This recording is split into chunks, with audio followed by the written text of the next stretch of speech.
Radhe Radhe. Meena voice में आप सबका स्वागत है, जहां हम आपके लिए लाते हैं सनातन धर्म की अद्भुत कथाएं और आध्यात्मिक रहस्य आपके मन को शांति प्राप्त करेंगे। आप इस कथा को आरंभ करने से पहले एक निवेदन है कि गुरु पुराण में कहा गया है कि जो भी कथा शिक्षा जो बीच में छोड़ी जाती है वे पाप का कारण बनती है, इसलिए इस कथा को अंत तक जरूर सुने। यदि आप एक सच्चे सनातनी हैं तो भगवान श्री राम में अटूट श्रद्धा रखते हैं तो आप अभी इस वीडियो को लाइक करें और चैनल को सब्सक्राइब करें और कमेंट्स में राधे राधे या जय श्री राम लिखकर अपना समर्थक प्राप्त करें। बिना देरी करे आरंभ करते हैं आज की प्रेरणादायक कथा। दर्शकों, औलाद के कहने में आकर कभी ये 3 काम मत करना। बुढ़ापे में कोई नहीं पूछेगा। माता पिता हमारे भगवान के समान होते हैं। संतानों की खुशियों के लिए सब कुछ जीवन निछावर कर देते हैं। वे अपने बच्चों की हर जरूरत पूरी करने के लिए अपनी इच्छाओं का त्याग कर देते हैं, लेकिन कुछ लोग बड़े होने पर अपने माता पिता के इस बलिदान को भूल जाते हैं और वे उन्हें बोझ समझने लगते हैं। मित्रों, आज आपको यह कहानी जो सुनाने चाह रहे हैं एक बेटा बहू की है जो सुख सुविधाओं के अपने लालच के कारण अपने माता पिता को नजरअंदाज कर देते हैं। ये कथा हमें समझाती है कि भाई धन दौलत से ज्यादा अपने माता पिता का सम्मान करने और सेवा करने का है। माता पिता हमारे जीवन की जड़ की तरह है। यदि जड़ों को काट देंगे तो वृक्ष सूख जाएगा।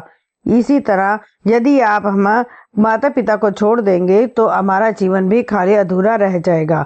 यह कहानी इसने समझाती है कि जो लोग धन के पीछे भागते हैं, अपने रिश्तों का अनदेखा करते हैं, वे अंत हमेशा ही दुखद होता है।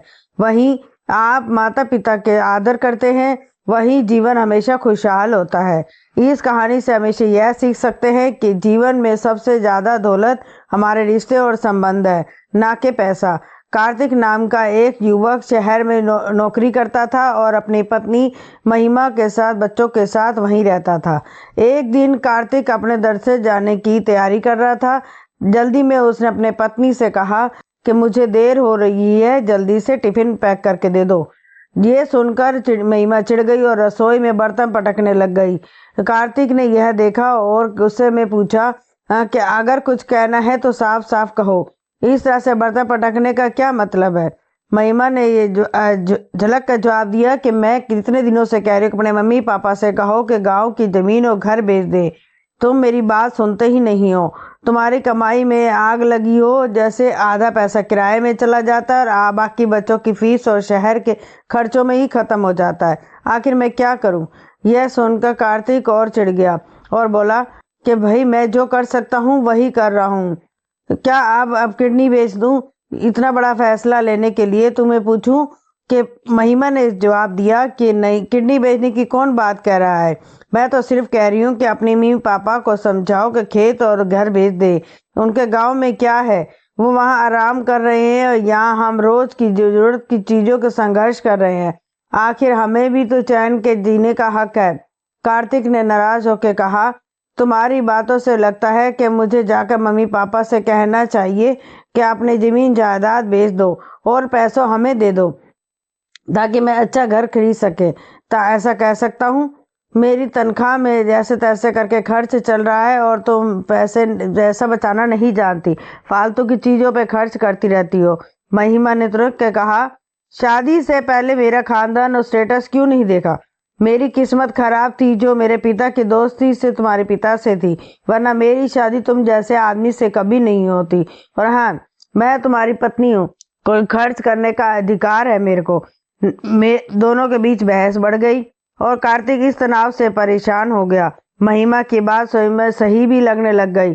सोचने लग गया कि माता पिता से बात करनी ही पड़ेगी। इसी उधेड़ बुढ़े में शांत हो गया। और कहानी ये हमें यह सिखाती है कि लालच और स्वार्थ के रिश्तों में कड़वाहट ला सकते हैं। जहाँ प्रेम और सम्मान होना चाहिए वहाँ झगड़े और गुस्से का वास हो जाता है। महिमा ने कार्तिक धमकी दी और किसी एक को चुनना होगा, मुझे या बच्चों को या मम्मी पापा को। मम्मी पापा को चुना तो मैं तलाक लेकर अपने मायके चली जाऊंगी और याद रखना तुम्हें हर महीने बच्चों का खर्च देना होगा। महिमा की यह धरती से होकर परेशान हो गया और वो सोचा कि अगर परिवार में शांति चाहिए तो मुझे मम्मी पापा से बात करनी होगी, नहीं तो डर टूट जाएगा। कार्ति ने महिमा से समझाते हुए कहा कि महिमा, रोज इस झगड़े से कोई हल नहीं निकलेगा। वो 15 दिन की छुट्टियां हुई हैं बच्चों की, क्यों ना हम 10 दिन के लिए गांव चले, वहाँ माँ बाबूजी के साथ समय बिताएंगे तो सही मौका देखकर उनसे घर और खेत बेचने की बात कर लूंगा। मित्रों, कार्तिक के मुंह से यह बात सुनकर महिमा पर प्रसन्न हो गई और चेहरे पे संतोष और साफ झलक रहा था। उसने गांव जाने की तैयारी शुरू कर दी। अगले दिन कार्तिक और महिमा अपने दोनों बच्चों के साथ गांव पहुंच गए। 4 साल बाद अपने बेटे और पोते को पोती को देख महावीर और सुमित्रा देवी अपने बहुत पसंद से भर गया। सुमित्रा देवी तो जैसे बेटे को देखकर फूली नहीं समा रही थी। तब मित्रा ने अपने रसोई में गई और बेटे के लिए उनका पसंद का नाश्ता बनाने लग गई। इतने में महिमा रसोई में पहुंच गई और विलम्ब स्वर बोली कि माँ जी, आप यह सब क्यों कर रही हैं? मेरे होते आपको काम करने की क्या जरूरत है? आप आराम कीजिए, मैं नाश्ता बना देती हूँ। सुमित्रा स्नेहपूर्वक कहा कि बेटी, तुम लंबा सफर करके तय करके आई हो, थक गई होगी, थोड़ा आराम कर लो, नाश्ता मैं बना दूंगी। लेकिन महिमा ने रसोई का सारा काम अपने हाथ में ले लिया और मीठी बातें सेवा भाव देखकर सुमित्रा देवी का दिल भर आया। उन्होंने सोचा कि हमने समझा था कि कार्तिक शहर का हमें संस्कार भूल गया होगा, लेकिन नहीं, हमारे बेटे बहू तो आदर्श निकले। बहू तो मानो कि लक्ष्मी का रूप है जो हमारी इतनी सेवा कर रही है। दूसरी ओर कार्तिक अपने पिता के महावीर के साथ खेतों में काम करने जाने लगा। वहां मजदूरों को ढूंढ कर लाता और खेतों के काम में मदद करता। वह अपने माता पिता का पूरा ध्यान रखता।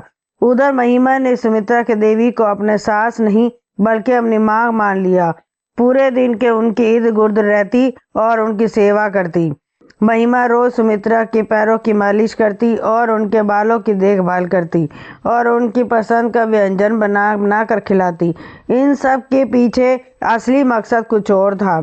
वह अपने मीठी बातों और सेवा के जरिए अपने सुमित्रा देवी से अपने संपत्ति और जमीन जायदाद की जानकारी हासिल कर रही थी। सुमित्रा देवी और महिमावीर जी यह सोचकर प्रसन्न थे कि भाई उनका बेटा तो बहुत संस्कारी और स्नेही है। मैं गर्व महसूस कर रहे थे बनी मन। उन्हें ये नहीं पता था कि बेटा के बहू के इरादे कुछ और है। मित्रों, यह कहानी हमें सिखाती है कि कभी कभी मधुर शब्द दिखावटी व्यवहार के पीछे गहरी चालाकी छुपी होती है। इसलिए ऐसे लोगों से सावधान से रहना आवश्यक है। सुमित्रा देवी हमेशा बेटे बहू का सेवा देख भावुक हो जाती थी। एक दिन उन्होंने महावीर जी से कहा कि हमने कार्तिक को कितने प्यार से पाला है और आज उसकी यह सेवा सम्मान हमें मिल रहा है। हमें तो यह बेवजह चिंता हो रही थी जैसे शहर जाकर बेटा बदल गया होगा। बहू भी बेटे बड़े घराने से है पर बड़ी घमंडी होगी और हमारा अच्छा व्यवहार भी नहीं करेगी, लेकिन हमारी बहू तो साक्षात लक्ष्मी बनकर आई है। महावीर जी ने सुमित्रा की बात समर्थन किया और दोनों बेटा बहू के व्यवहार से बहुत खुश थे। गांव के इस महावीर की प्रशंसा करते हुए कहते कि महावीर जी, आपका बेटा संस्कारी निकला और शहर जाकर अपने संस्कार नहीं भूला। आप बड़े भाग्यशाली हैं। यह सुनकर महावीर जी का सीना गर्व से चौड़ा हो गया और धीरे धीरे महावीर और सुमित्रा देवी के मन में यह विचार आने लगा कि क्यों न वे अपने बेटा बहू के साथ शहर में रहे। एक दिन महावीर जी ने कार्तिक से पूछा, बेटा, क्या शहर में तुमने कितने कमरे का मकान पर किराए पर लिया है? जवाब दिया, हाँ, कि पिताजी तो घर 2 कमरों का ही है। एक कमरा रसोई बना ली है और दूसरे में हम दोनों सोते हैं। बच्चों को पढ़ाई में दिक्कत होती है तो वे छत पे कभी बालकनी में पढ़ाई करते हैं। मेरी आधी तनख्वाह तो किराए में निकल जाती है, बाकी बच्चों की फीस और खर्चों में चली जाती है। यह सुनकर महावीर जी गंभीर होकर बोले, बेटा, यह तो सही बात नहीं है। मैं सोच रहा था कि क्यों न गांव का घर का बेच दिया जाए, जिससे पैसा मिलेगा उससे शहर में एक अच्छा सा बड़ा मकान ले लेते हैं। इससे हमें भी तुम्हारे साथ रहने का मन है। महावीर जी की बात सुन कार्तिक और महिमा की खुशी का ठिकाना नहीं रहा। यह वह बात थी जो वो कार्तिक अपने पिता से कहना चाहता था। महिमा खुशी खुशी बोली, पिताजी यह तो बहुत अच्छा ही होगा। आप और माँ हमारे साथ शहर चलेंगे और हम साथ रहेंगे। बच्चों को अपने दादा दादी का प्यार मिलेगा। सुमित्रा देवी ने भी ये बात को समर्थन किया और बोली, ही मैं भी यही सोच रही थी कि लेकिन आपके डर से कुछ कह नहीं पा रही थी। देर मत करिए, जल्दी से गांव का घर बेचकर हमारे साथ चलिए। हम सब नया घर खरीदेंगे और खुशी खुशी रहेंगे। कार्तिक ने यह उत्साह से कहा, हाँ कि पिताजी मैं भी यही सोच रहा था। कि कार्तिक सुझाव दिया कि जब हम शहर जा ही रहे हैं तो क्यों ना इस जमीन ज्यादा खेत भी बेच दें। इन्हें कौन देखेगा। इससे जो धन प्राप्त होगा उसका हम कुछ भाग बचा कर हम एक छोटा सा व्यवसाय शुरू कर सकते हैं। महावीर जी ने यह सुनकर कहा, बेटा यह जमीन हमारी पैतृक संपत्ति है, इसे बेचना सही नहीं लगता। हमें मुश्किल समय में जमीन ही सहारा बनती है। लेकिन अगर तुम सोचते हो तो मैं इस पे विचार करूंगा। हालांकि यह महावीर जी ने कार्तिक महिमा कहने पर सहमति जताई, परंतु उनके मन में अपने पैतृक जमीन को बेचने को लेकर असमंजस बना हुआ था। अगर तुम ऐसा सोचते हो मैं इस पे विचार करूंगा। लेकिन हालांकि महावीर जी ने कार्तिक महिमा के कहने पर सहमति जताई, लेकिन परंतु उनके मन में पैतृक जमीन बेचने के बहुत सारे समर्थक बने हुए थे। इसीलिए उन्होंने अपनी जमीन को पहले तो अपना घर बिकवा लिया। फिर वो दोनों अपने गांव में अपने माता पिता को लेकर चले आए। शहर में आ जाने के बाद उन्होंने अपना घर तो बनवा लिया, लेकिन बस अपने रंग दिखाने शुरू कर दिए धीरे धीरे। फिर कभी कभी प्यार में बोलते रहते कि भाई मुझे तो वो जमीन चाहिए, टुकड़ा चाहिए। लेकिन ये दोनों समझ चुके थे माता पिता कि भाई सावित्री जी ने कहा कि नहीं, हम वो जमीन नहीं बेचेंगे। तो महिमा ने अपने रंग दिखाने शुरू कर दिए। खाना नहीं बनाती थी, ना कुछ खाने को देती थी और बैठी बैठी बस खुद ही अहंकार करती रहती और माँ बेचारी सारा दिन घर का काम करती रहती। लेकिन इन दोनों ने माता पिता ने एक दिन कहा कि ये सिर्फ लूटने का एक बहाना था इन दोनों का। हमारे बच्चे हमारे नहीं रहे, शहर के बन चुके हैं, इसलिए हमें अपना गांव वापस जाना चाहिए। तो वो गांव वापस चले जाते हैं और अपने खेतों में, मकान तो पहले से ही बेच चुके थे, लेकिन अपने खेतों में छोटी सी झुग्गी डालकर और वहीं रहने लग गए, अपना गुजारा करने लग गए।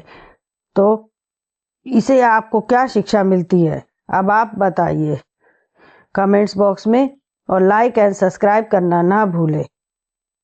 कभी भी अपने माता पिता के साथ ऐसा व्यवहार ना करना।